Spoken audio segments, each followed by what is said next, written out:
இன்றைக்கி நாங்கள் ஃப்ரெஷ்ஷாக ஸ்ட்ராபெரி ஜாம் தயாரிக்கிறோம். ஃப்ரெஷ்ஷாக ஃபார்ம்லேருந்து பிக் பண்ணதான ஸ்ட்ராபெரிஸு, அதை வச்சு ஜாம் தயாரிக்கிறோம். முதல்ல அந்த ஸ்ட்ராபெரிஸை நல்லா கழுவிட்டு அந்த சிவப்பு போர்ஷன் இருக்குது பாருங்கள், அதுதான் ரிசப்டக்கிள் அப்படின்னு சொல்கிறோம். ஸோ அதுதான் நம்ம ஸ்ட்ராபெரி ஜாமுக்கு எடுத்துக்க வேண்டிய பார்ட்டு.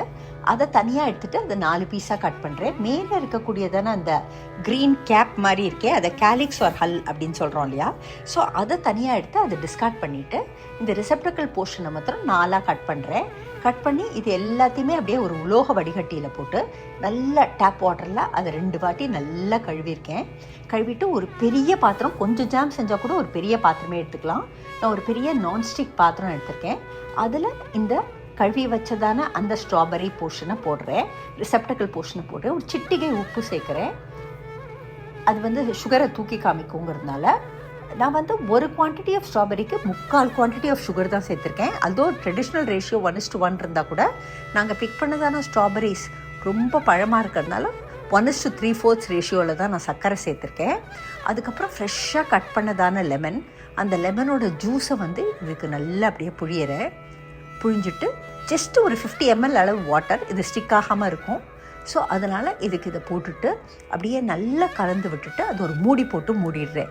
மூடி மீடியம் ஹீட்லேயே வச்சுருக்கேன். இது கொஞ்சம் குவான்டிட்டி பண்ணால் கூட நீங்கள் பெரிய பாத்திரமே எடுங்க. ஏன்னா இது அப்படியே கொதித்து வரைச்சே மேலே வரைக்கும் பொங்காமல் இருக்கும், வாரி தெரிக்காமையும் இருக்கும். அதனால் பெரிய பாத்திரமே எடுங்க. சுகர் 1:3/4 நம்ம கண்டிப்பாக ஆட் பண்ணணும். ஏன்னா அதுதான் நேச்சுரல் ப்ரிசர்வேட்டிவ். அதில் நம்ம காம்ப்ரமைஸ் பண்ணக்கூடாது அந்த அளவு சுகரில். அப்போ நம்ம ஜாம் நல்ல கன்சிஸ்டன்சிக்கு ஸ்ப்ரெட் ஆகாது. ஸோ டிஃப்ரெண்ட் ஸ்டேஜஸ் உங்களுக்கு உங்கள் ஸ்க்ரீனில் தெரியுது. அது குக் ஆகிறதான டிஃப்ரெண்ட் ஸ்டேஜஸ்ஸு. இப்போ அது ஆல்மோஸ்ட் குக் ஆயிடுச்சு. நான் யூஸ் பண்ணுறது நான்ஸ்டிக் பாத்திரம் அப்படிங்கிறதுனால நான் இது ஒரு ஸ்டெயின்லெஸ் ஸ்டீல் பாத்திரத்துக்கு மாற்றிட்டு நல்லா அப்படியே ஸ்பூனாலேயே மசிச்சு விடுறேன்.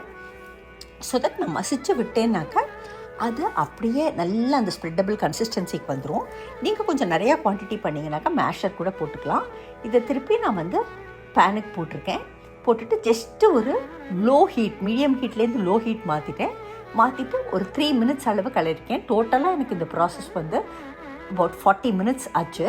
ஸோ பார்த்திங்கன்னா நல்ல ஸ்ப்ரெட்டபிள் கன்சிஸ்டன்சிக்கு ஜாம் செட்டில் ஆகிருக்கு. இந்த லெமன் ஜூஸ் ஆட் பண்ணுறதானது அந்த ஃப்ளேவரை என்ஹான்ஸ் பண்ணும், அந்த ஜாமுக்கு தேவையான அந்த நேச்சுரல் பெட்டினை ப்ரொவைட் பண்ணும். ஜாம் வைப்ரட்டாக ஸ்ப்ரெட்டபிள் கன்சிஸ்டன்சிக்கு இருக்கும். ஃப்ரெஷ் ஸ்ட்ராபெரி ஜாம் தயார்.